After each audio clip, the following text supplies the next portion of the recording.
प्रभु यीशु मसीह के अति सामर्थी नाम में आप सबों को जय मसीह की। आज के मनन का भाग हमने लिया है जो आपको मुझे मिलता है पहला तीमुथियुस की किताब अध्याय 4 उसकी 12 आयत। और ये वचन बहुत अधिक सुपरिचित एक आयत है, खासकर जवानों के लिए।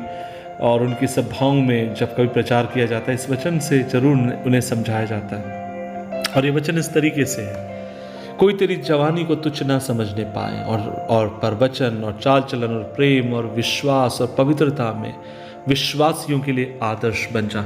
इंग्लिश में लिखा है, be an example to the believers in the word, in conduct, in love, in spirit, in faith, in purity.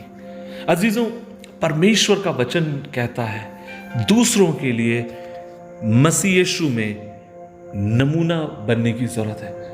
मैं आज आपसे एक सुबह के समय एक सवाल आपसे पूछना चाहता हूं और वो ये है, क्या कभी आपने अपने आप से सवाल पूछा, और हर विश्वासी को पूछना चाहिए, और वो ये है, आप किस तरीके का उदाहरण लोगों के सामने आप प्रस्तुत कर रहे हैं? आपको उस सवाल को लगातार अपने आप से पूछने की जरूरत है कि आप किस तरीके के उदाहरण को आप लोगों के सामने दे रहे हैं।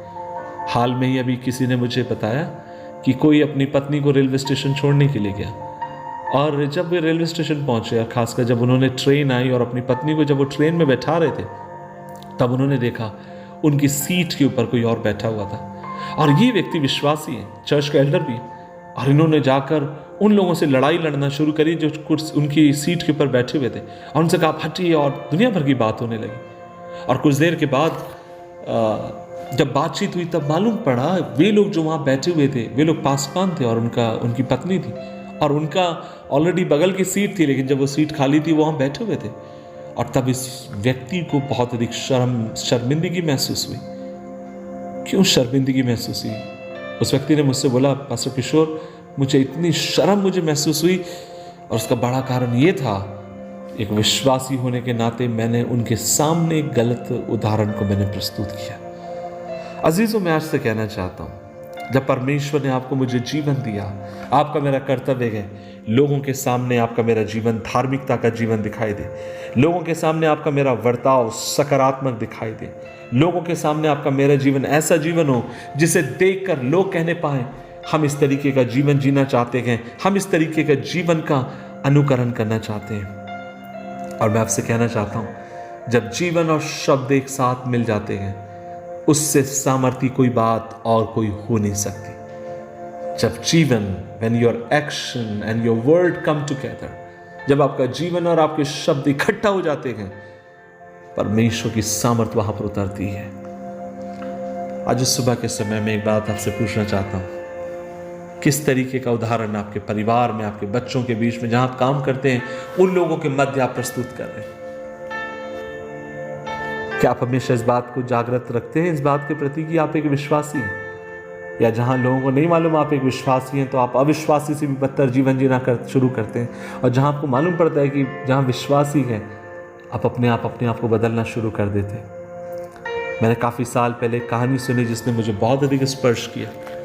काफ़ी साल पहले की बात है, एक गाँव में एक पासबान को भेजा गया ताकि वहाँ पर भी यीशु का प्रचार करे, और वो पासबान साहब वहाँ पर लगभग 4 से 5 साल रहे, लेकिन एक भी व्यक्ति ने यीशु मसीह को प्रभु जानकर नहीं स्वीकारा, और कोई चर्च में कोई भी नहीं आया।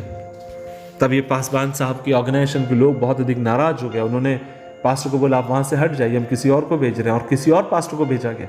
और जब ये नया पास्टर प्रचारक जब वहां उस गांव में गया, इन्होंने वहां प्रचार करना शुरू किया, यीशु मसीह प्रेमी था, यीशु मसीह क्षमा करने वाला था, यीशु मसीह आपके मेरे दर्द में हमारे संग रहने वाला है। और तब गांव के लोग पुकार कर कहने लगे, हम यीशु मसीह को जानते हैं, हम उसको पहचानते हैं। तब उस पासवान ने कहा, आप कैसे जानते हैं, आप कैसे पहचानते हैं? और तब उन्होंने कहा, आपको पता है, आप उन्हीं की बात कर रहे हैं ना जो आपसे आने के पहले यहां पर पासवान थे।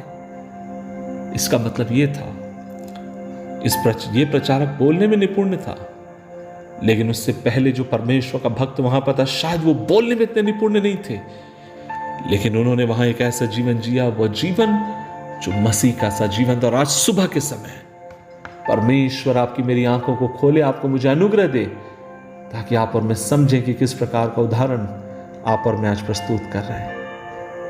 आइए दुआ करें। प्रभु जी, हम धन्यवाद देते हैं इस दिन के लिए, हमें अनुग्रह दे कि हम एक आदर्शवादी जीवन जिए, तेरे वचन पर आधारित जीवन जिए, और दूसरों के लिए और समाज के लिए आशीष का कारण हो।